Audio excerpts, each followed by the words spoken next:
उलमा से सुना, अपने अकाबिर से, कि तुर्कियों के दौर में जब मस्जिद नबवी शरीफ की तामीर और दूसरी इमारतों की तामीर का मसला चल रहा था, भाई पत्थर भी लगे हैं, पत्थरों को तराशना भी पड़ता है, काटना भी पड़ता है, आवाज भी होती है। तो अल्लाह रे अदब का मामला कि नीचे फर्श पर मोटे कालीन बिछा दिए गए थे,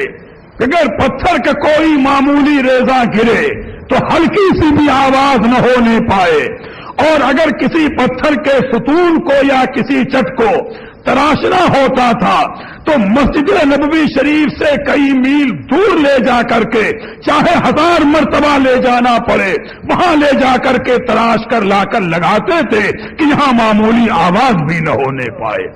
देखो ये हैं अदब करने वाले, और अदब करने वालों का ये शऊर। और आज तो इन नजदी जालिमों को देखें कि जालिम मुबारक से माज़अल्लाह पीठ लगा करके, पैर लगा करके खड़े होते हैं, और हाजियों के साथ और ज़ायरीन के साथ जो गुस्ताखी और बेअदबी के कलमात करते हैं, इन जाने वाले हाजियों से पूछो कि ये नजदी पुलिस कितनी गुस्ताख और कितनी बेअदब है दरबारे रसूल करीम में। लेकिन इतना है कि वो आप पर जुल्म करें, चाहे आप पर ज्यादती करें, और हाथों से अदब और मोहब्बत का दामन न छूटने पाए कि अल्लाह के प्यारे हबीब उनके जुल्म को भी देखेंगे और हमारे सब्र को भी देखेंगे। अल्लाह तबारक व तआला हमें अदब की तौफीक अता फरमाए, अदब का शऊर अता फरमाए। तो वो बारगाह ऐसी है कि जहां जर्रा जर्रा अदब का है, कूचा कूचा अदब का है, एक एक गली अदब की है। अगर इन वाकयात को हम भी तफसील बयान करें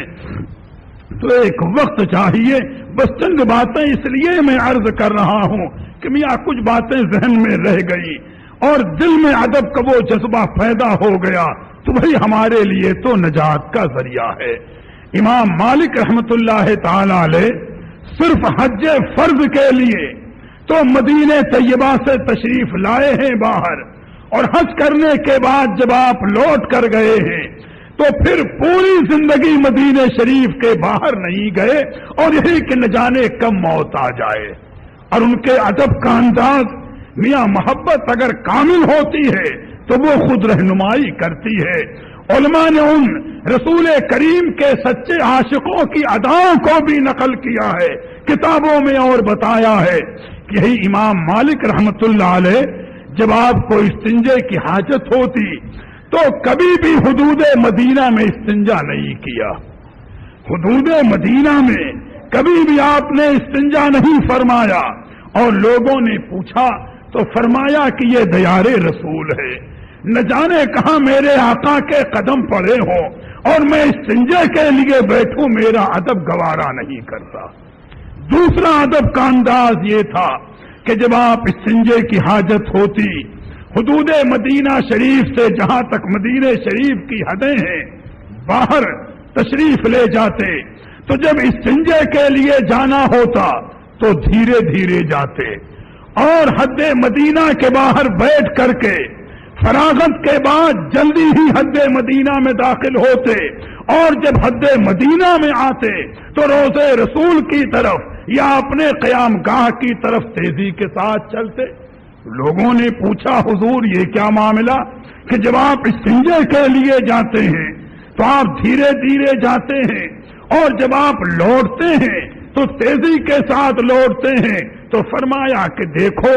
धीरे धीरे इसलिए जाता हूं कि मुमकिन है कि मौत का वक्त मुकद्दर आ जाए तो मुझे शहरे रसूल में ही मौत आए, शहरे रसूल के बाहर मौत ना आए। और लौटने में इसलिए तेज चलता हूं कि मदीने शरीफ की हदों से बाहर निकल गया था, मुमकिन है कि मौत का वक्त आ गया हो तो इतना तेज चल लूं कि मौत आए तो शहरे रसूल में ही आए। मियां अदब है चाहने वालों का, ताजीम करने वालों का अंदाज है।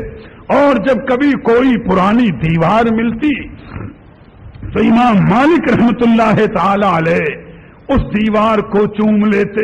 अब कोई पूछे भाई किस आयत में है कि दीवार को चूम लो,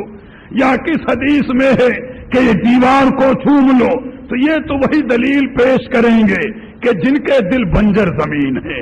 جن میں نہ ایمان کا نور ہے نہ عشق رسول کا جذبہ ہے۔ میاں یہ تو محبت کے وہ پاکیزہ آداب ہیں، وہ اصول ہیں کہ جو اس قسم کی رہنمائی کرتے ہیں۔ امام مالک رحمت اللہ علیہ سے کسی نے پوچھا کہ حضور آپ مدینہ شریف کی ان مٹی کی پرانی دیواروں کو کیوں چوم لیا کرتے ہیں؟ تو فرمایا دیکھو یہ شہر رسول کی پرانی دیواریں ہیں، ممکن ہے میرے آقا ادھر سے کبھی گزرے ہو تو کبھی دامن لگ گیا ہو، کبھی آقا نے چھو لیا ہو اور نہ صحیح دامن کی ہوا ہی لگ گئی ہوگی، اس لیے میں چوم لیا کرتا ہوں۔ تو میاں یہ ہے محبت کی وہ منزلیں، عقیدت کا وہ مقام۔ مولا کریم ہر مومن کو یہ شعور عطا فرمائے۔ اور دیکھو دلیل پر ایک بات سامنے آ گئی، درود شریف پڑھ لو تو میں ادب کے ساتھ عرض کر دوں، اللہم صلی علی سیدنا و مولانا محمد معدن الجود والکرم وعلی آلہ واصحابہ وبارک وسلم۔ دیکھو یہ انوار و برکات یہ ظاہر بھی انسانوں کو نظر نہیں آتے، کہ جن کی نگاہیں ظاہری طور پر ہیں ان کو یہ انوار و برکات نظر نہیں آئیں گے۔ میاں یہ تو ان کا نصیبہ ہے کہ قدرت نے جنہیں ایمان کامل کا نور عطا فرمایا ہے۔ دیکھو ایک حدیث پاک اور ایک واقعہ میں سمجھا دوں اور اس کے بعد پھر فیصلہ کرنا کہ چاہے مدینہ شریف کے راستے ہوں، مدینہ شریف کے نورانی ذرے ہوں، گلی کوچے ہوں، دیواریں ہوں، وہ کس قدر منور ہے نور محمدی سے، یہ اہل بصیرت کو نظر آئے گا، کم نظر لوگوں کو نظر نہ آئے گا۔ حقیقت یہی ہے کہ کم نظر لوگ اس کو نہ دیکھ سکیں گے۔ تو اس کو اس انداز پر سمجھ لیں، ایک حدیث پاک ہے اور میں نے اسے سنایا ہوگا تقریروں میں اور یاد دہانی کے طور پر کہ ایک بات سمجھانی ہے کہ حدیث پاک کے اندر آیا کہ اللہ کے پیارے رسول روحی فدا ہو جناب محمد الرسول اللہ صلی اللہ تعالی علیہ وسلم نے ارشاد فرمایا کہ جس گھوڑے پر مجاہد سوار ہو کر اللہ کی راہ میں جہاد کرے، بھئی مجاہد وہی جو اللہ کی راہ میں جہاد کرے، تو سرکار فرماتے ہیں کہ جس گھوڑے پر مجاہد سوار ہو کر کے اللہ کی راہ میں جہاد کے لیے نکلا تو اس گھوڑے کے پیر سے جو مٹی اڑے گی اگر وہ مٹی کسی مومن کے بدن پر پڑ جائے تو اس مٹی کی برکت سے اس مومن پر جہنم کی آگ حرام۔ فیصلہ کرو، سوچنا کہ جس گھوڑے پر مجاہد سوار اس گھوڑے کے پیر سے جو مٹی اڑی دوڑنے میں چلنے میں، تو جس مومن کے بدن پر وہ مٹی پڑ جائے تو اس مومن پر جہنم کی آگ حرام۔ تو اب یہ بتاؤ کہ جب گھوڑے کے پیر کی مٹی کا یہ حال ہے تو گھوڑے کو یہ مرتبہ کیوں ملا کہ اس پر اللہ کی راہ میں جہاد کرنے والا مجاہد بندہ سوار ہے اس لیے گھوڑے کو عظمت ملی۔ تو جب گھوڑے کے پیر کی مٹی کا یہ حال ہے تو اگر مجاہد کے پیر سے مٹی اڑے، بھئی جو اللہ کی راہ میں جہاد کر رہا ہے، تو مجاہد کے پیروں سے اڑنے والی مٹی کی شان کیا ہوگی اندازہ لگا لیں۔ تو بلا تمثیل جب مجاہد کی یہ شان ہے کہ اس کے گھوڑے کے پیر سے جو مٹی اڑے جس مومن کے بدن پر پڑ جائے تو اس پر جہنم کی آگ حرام۔ تو وہ شہر مدینہ طیبہ کہ جس شہر کے اندر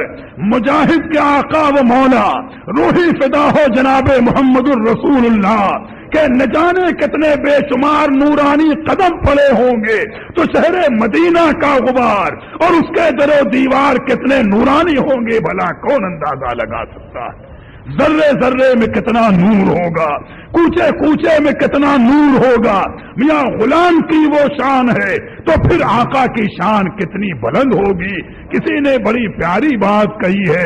کہ اڑتا ہوا غبار بھی ان کے دیار کا،